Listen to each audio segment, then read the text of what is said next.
Hi everyone, welcome back. Today we're in Sims 4 again doing another build video, I guess. Yeah, it is a build, it's just because I'm building from scratch. So today I decided to do something, I guess maybe a little bit different, not really, because it is basically a tiny home, but not. I'm doing a studio apartment, but because I didn't want to use any of the normal apartments we have, because I was kind of looking for like ideas to build, and then I came across studio apartments and I saw one that was really cute, like the layout of it, and it was this shape, and I was like, I think it would be nice to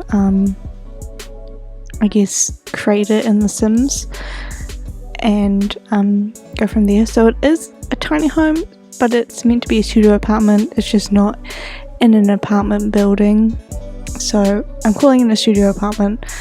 And yeah, I do just basically copy the layout of it. Did have to change a few things due to it being The Sims, but not too much. One thing I did add that the studio apartment didn't have was a platform to the bed, because even though it's, you know, open plan fully, I didn't want, you know, the bedroom to be on the same level. I wanted it to be a little more separated, even though it's not.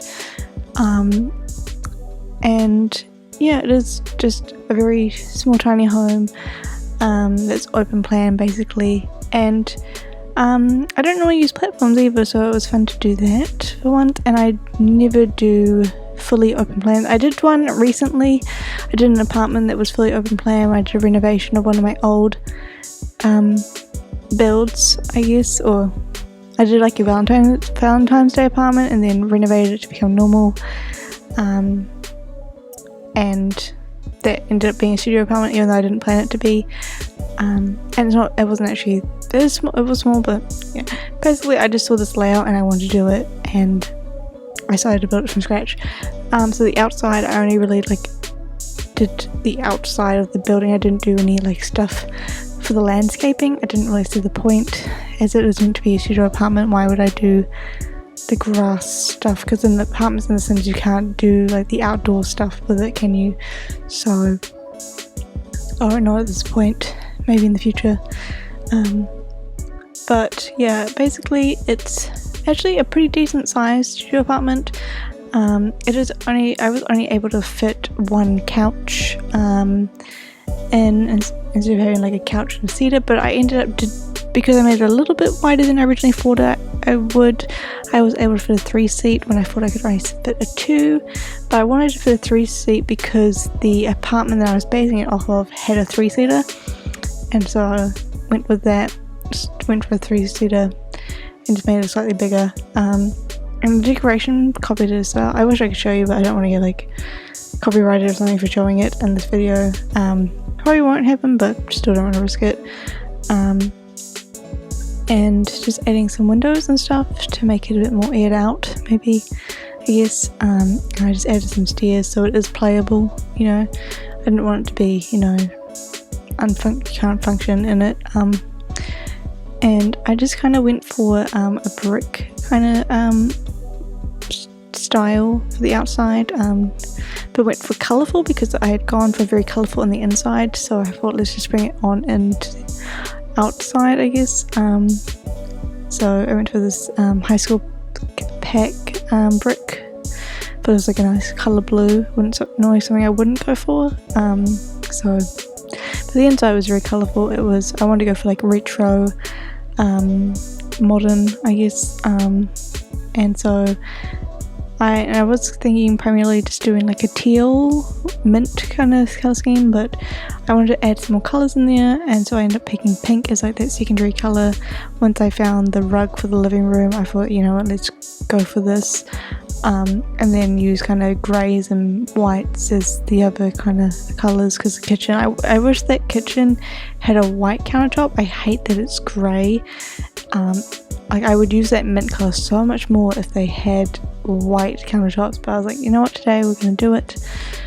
I'm just going to push through it. I'll add grey in other places, so like the table, for example, the coffee table, for example, and I end up using grey tiles for the walls of the kitchen, which I hated, but I wanted to bring in more greys, so hence why. And the bathroom completely doesn't match the rest of the apartment. The rest of the apartment has this select colour scheme, where the bathroom, I was like, I don't want a mint bathroom or a pink bathroom, so I ended up going with a black and white bathroom with a hint of mint in the mirror, because it's a spider mirror, and the head mint, and I was like, let's just bring in a little bit of green in there. There's also green on the plant that above the toilet kind of shelf, so it made sense to me to go with that. And then some brightly coloured wallpaper. I went for this blue and mint one, and then just had like a theme wall, which was from the Decor the Max kit, on the wall of the bedroom. I thought it just was cute and worked. And went for some fun tiles as well, as you can see there, and yeah, the grey tiling for the walls, like I said, hated it, but it's fine. And yeah, just kind of adding the final touches now. Go for a lot of clutter in this, just to fill up that space a bit more. And now that we have more clutter in The Sims, it's great. I can just decorate lots more, I guess. And then I did put those pictures above the bed, but I ended up moving them above the TV and then going for a different set of pictures above the bedroom, just because I thought it worked better above the TV. So yeah, and very colourful apartment, I feel like. I've been enjoying doing these like more fun colourful builds at the moment. It's making me want to build more, I guess. But yeah, that's about it really, so I'm going to wrap it up here. Thank you guys so much for watching. If you enjoyed this video, let me know, and I'll see you guys again soon with another video. Bye!